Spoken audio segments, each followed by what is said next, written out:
Hey everyone, SweetJohnnyCage here, back with another guide for Demon's Souls Remake. Today I'm going to show you how to rescue Saint Urbain.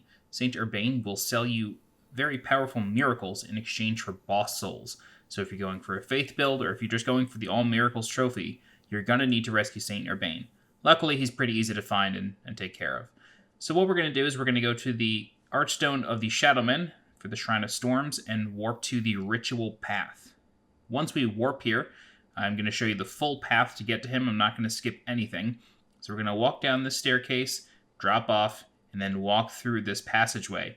If you've rescued Grave Robber Blige from 4-1, he will be here now, and he will sell you light arrows, as well as a couple of other new items that he didn't have in 4-1. This is probably the best place in the entire game to farm souls. You get a few thousand every time you kill the Reaper enemy that is just beyond this door. So you want to take out a bow and arrow, or alternatively, you can just run and drop down to the Reaper, although his scythe, which is displayed very beautifully here in the cutscene, the scythe does deal a fair amount of damage. So I recommend the bow and arrow method. You'll notice that most people are doing it in the footage that's about to play for you.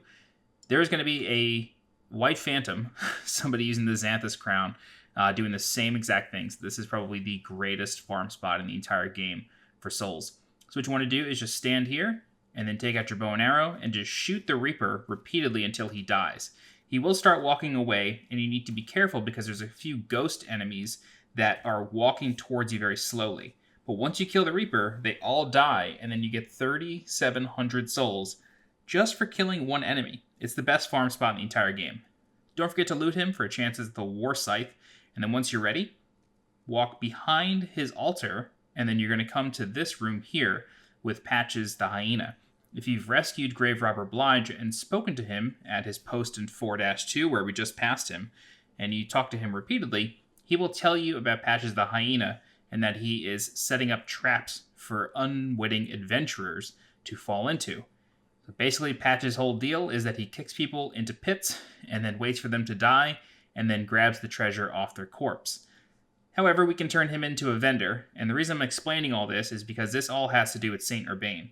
So what we're going to do is we're going to talk to Patches. He'll tell us, hey, look in this pit over here, there's treasure down there, which there is, but he kicks us in the back and sends us falling to our timely demise, or our untimely demise. After he talks some trash, we regain control of our character, and once we do, we can just walk straight ahead, and Saint Urbain is here in the pit. Patches took advantage of him too. Now, on the other end of this room, there's a black phantom that wields two katanas, or two Yuchi katanas. I think one is actually hiltless, now that I'm thinking about it. So we need to defeat this black phantom in order to successfully rescue Urbain and escape this room ourselves. In the original game, once you drop down here, the black phantom would aggro automatically, making it a really, really hectic encounter.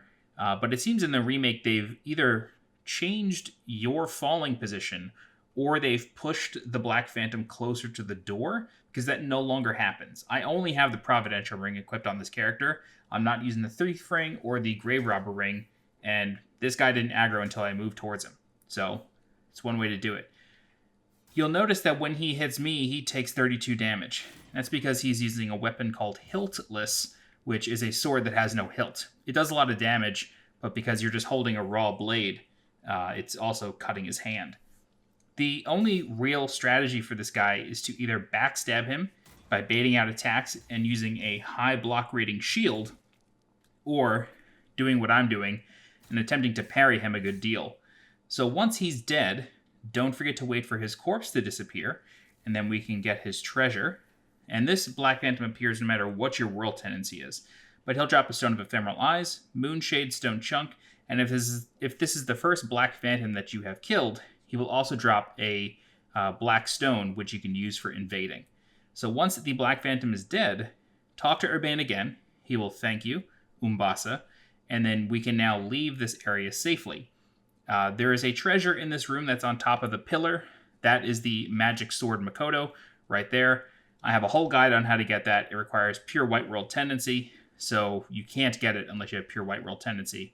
And another NPC is looking for it. Check the description for that guide. But once you open the door, you can just walk up the steps, press the switch, and here's our friend Patches who is very, very apologetic. Don't kill him. I don't recommend killing him at all, unless you need to do it for the Mephistopheles questline, which I have a guide on. But he will give you the Gash Resistance Ring as way of apology, and then he will set up shop in the Nexus, where he sells some very valuable goods, although at a high price. It's pretty steep.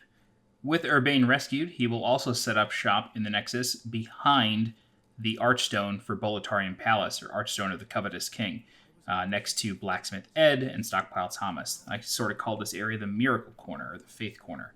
He sets up shop here, and then you can exchange boss souls for very powerful miracles.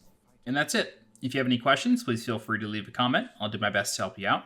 If you're looking for more guides for Demon's Souls Remake, please subscribe to the channel so you get alerted when new guides go live. If you're interested in supporting the channel monetarily, please consider becoming a channel member by clicking the blue join button below this video, or you can donate directly to the channel by clicking the link in the description below. Don't forget to follow me on Twitter and on Twitch, and as always, I'm SweetJohnnyCage. Thanks so much for watching, and I'll see you next time. Bye-bye.